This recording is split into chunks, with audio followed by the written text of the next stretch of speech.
Joe Burrow, 4,918 passing yards, 43 touchdowns. Joe taking off. Oh, he's got a ton of room. Might take it all the way. Inside the 10. Burrow to the pylon. Caitlin Clark, 19.5 points, 8.4 assists per game. Quarter, Caitlin Clark running things. 8 assists, 15 points in the first half. Looking to add to her tally. Ooh, look out. These aren't just numbers, they are proof of superstardom. One fan says this about one. Joe Burrow is incredibly skilled. Decision-making, mechanics, footwork. Another fan says this about the other. And Caitlin Clark, be proud of all you've done. She's a generational. But for every fan cheering, there's a critic waiting to tear them down. Chris Canty declares Burrow's not elite enough for the NFL's top tier. But everybody wants to say, oh, Joe Burrow. Listen, I get it. Joe Burrow is a good quarterback. He's a great quarterback on the playoffs.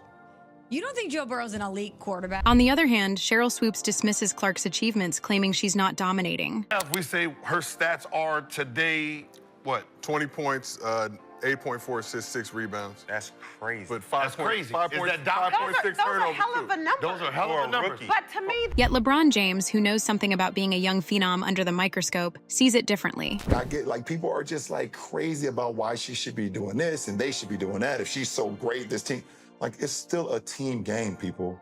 It is still. In a separate event, LeBron calls Burrow special on X.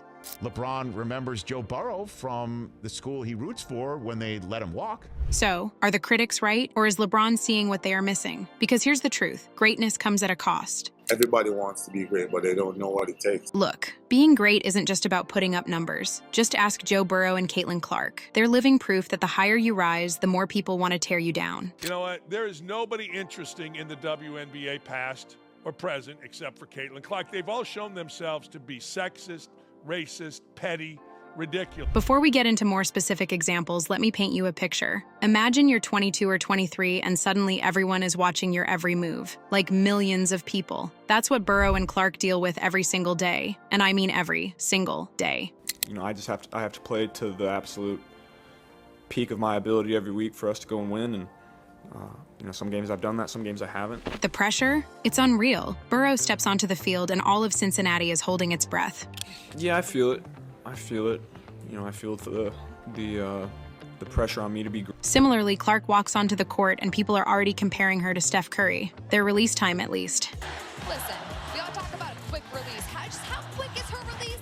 How about 0.43 seconds? 4/10 of a second, a little over 4/10. I believe it's the proper vocabulary. Hey, guess who else shoots that fast? Have you heard of this guy before? Steph Curry? Oh well, no pressure, right? But here's what's absolutely wild to me. Both Burrow and Clark are crushing it under all this pressure. Like, breaking records left and right, crushing it. Burrow's out here becoming the first quarterback in NFL history to achieve 8 consecutive games with at least 250 passing yards and 3 or more touchdowns. And as we mentioned earlier, he led the NFL in both passing yards and passing touchdowns in 2024. And Burrow with the ball, 1st and goal.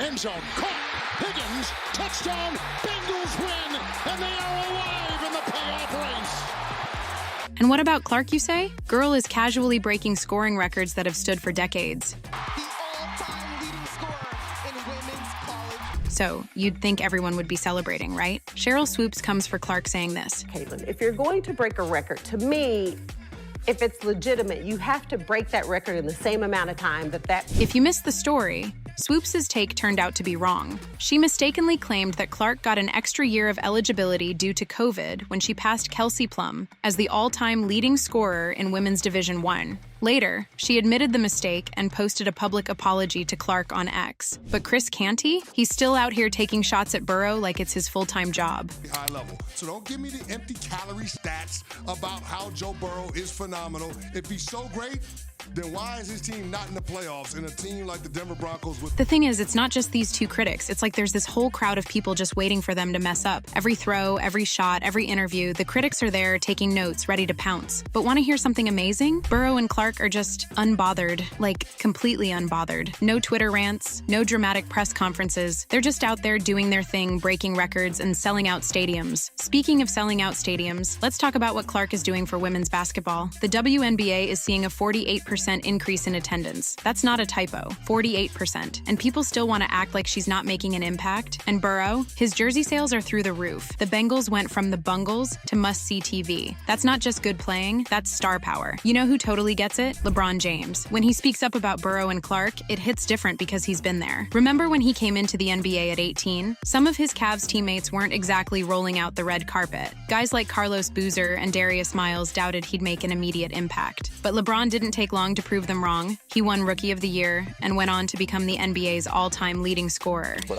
I'm rooting for Caitlin because I've been in that seat before. I've walked that road before. I hope she kills. I hope Aaliyah Boston does amazing.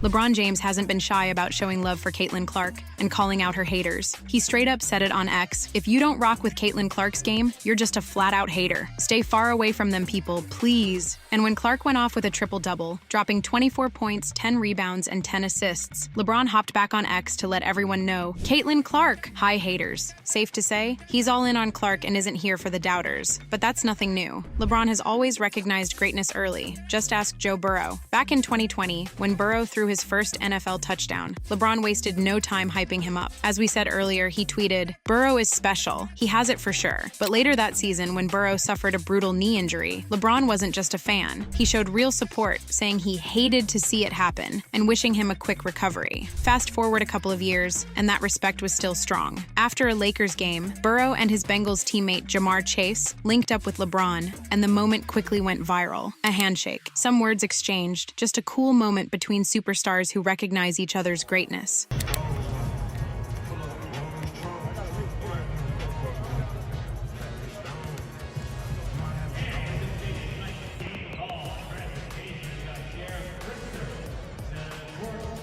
Whether it's Caitlin Clark lighting it up on the court or Joe Burrow proving himself on the field, LeBron has always had an eye for talent. And if he believes in you, he's going to make sure the world knows it. Make no mistake, LeBron is not just being nice. He's basically saying, I see what they're doing to you, and I've been there. And honestly, the hate they're getting is so telling. It's like some people just can't handle young athletes coming in and changing things up. They want them to wait their turn or pay their dues. But here's my question. Why should they wait when they're ready now? Sure, it comes with a cost. The anxiety, the pressure, the constant scrutiny, it's a lot. But what's incredible about Burrow and Clark is how they're handling it. They're turning all that criticism into fuel. Every doubter just becomes another reason to go harder. And you know what's even crazier? The ripple effects of their success are everywhere. Like, let's talk about what Clark's doing for broadcasting. CBS moved the women's final to its main channel. That never happens. We're talking about primetime slots that used to be reserved for men's games, now showcasing women's basketball. And why? Because Clark brings in viewers, like millions of them. And it's not just TV numbers. Social media explodes every time Clark steps on the court. Her highlights go viral faster than cat videos, and that's saying something. Every no-look pass, every logo three, it's instant internet gold. The same thing can be said of Burrow. His impact goes way beyond Cincinnati. And can we talk about their personalities for a second? These two aren't just talented, they're confident. Like, unapologetically confident. Clark will pull up from the logo with a defender in her face and not think twice. Burrow, same energy. He steps onto the biggest stages like he was born for them. And no one summed it up better than his former LSU coach, Ed Orgeron. He's got ice in his veins. The bigger the stage, the better he plays. Years from now, people are going to look back at this moment, at what Burrow and Clark are doing, and say, that's when everything changed. They're not just playing their sports, they're revolutionizing them. So here's what it comes down to. Two young stars are completely rewriting the rules of their sports. And yes, that makes some people uncomfortable. But you know what? That's kind of the point. LeBron sees it, the fans see it, and Burrow and Clark, they're just getting started. Remember this, every legend was once new, every star was once criticized, and every game changer was once told they were changing things too fast. What's next for these two? Who knows? But one thing's for sure, they're writing the future of sports, whether the haters like it or not. And personally, I'm here for every second of it. What do you think? Let me know in the comments. And hey, while you're down there, please hit that like button and subscribe to the channel if you haven't done so already. I've got tons more WNBA content coming your way, and trust me, you don't want to miss it. Thanks for watching.